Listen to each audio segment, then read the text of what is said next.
Убиството на 14-годишната Вања Ѓорчевска, која ја потреса македонската јавност, се уште не е до крај целосно разјаснето, вели поранешниот висок полициски функционер и професор по безбедност Стефан Буџаковски. Според него, недостасуваат доста елементи за да може да се направи правилна правна квалификација на се она што се случувало, но и да се види кои се сите причини поради кои дошло до сето ова. Бидејќи постојат низа елементи кои што не може да се види учеството на таткото, учеството на трите лица, поврзаноста со лицето од Велес, но може да се каже дека најповеќе има отежнителни околности кои што значат ова убиство го издигаат на една потешка форма, тоа е по ставот 2, каде што е предвидено казна затвор најмалку 10 години и доживотен затвор. Тоа веќе ги абсорбира сите овие околности, бидејќи недостасуваат некои работи за да можеме типично да разговараме за грабнување, противправно лишување. Според него, ова треба да биде аларм за безбедносните служби во државата уште повеќе да се ангажираат за да може да се справат со криминалните структури. Ние тешко одиме со чекорот на времето. Современото живење на површина исфала современи форми на криминитет, кои што современи форми на криминитет бараат поголема системска, превентивна и репресивна активност од сите државни служби, а тука вклучувајќи го и населението, почнувајќи од семејството, образовните институции и други, кои што ќе значат организирано преземање на одредени активности. Министерот за правда Крена Лога вели дека доживотен затвор е најмалата казна која треба да се изрече во оваа трагедија. Во однос на смртната казна, Лога вели дека уставот ја забранува истата и од државата има и усвоено протоколи и конвенции кои што ја забрануваат неа.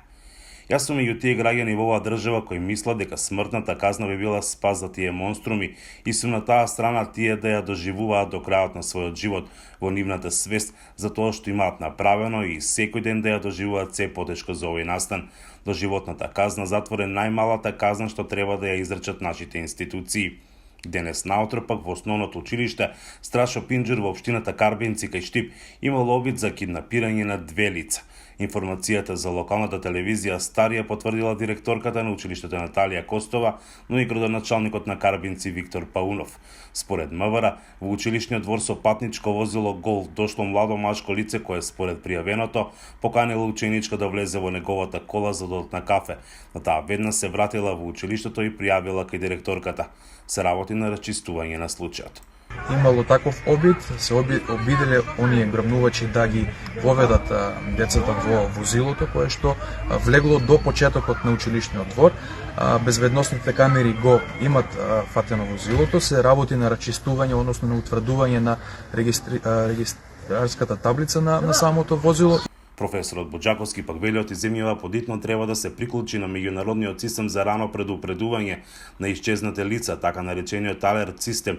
Пронајдиме, ако е по примерот на Србија се покаже дека дава одлични резултати. Тој систем на време, после 7 часа до 48, алармира до сите институции, до сите пори во општеството, да можат сите да дадат допринос во пронаоѓање на лицата, односно овој систем би значил и голема превенција за оние кои што сакаат да направат вакво кривично дело, да не го вршат, бидејќи многу лесно ќе бидат откриени и во Македонија поради менталитетот недостасува една безбедносна култура. Например, на пријавување на состојби кои што алармираат нешто слично. Ние секогаш реагираме од кога ќе настанат вакви тешки последици. За Гласот на Америка, Мики Трајковски.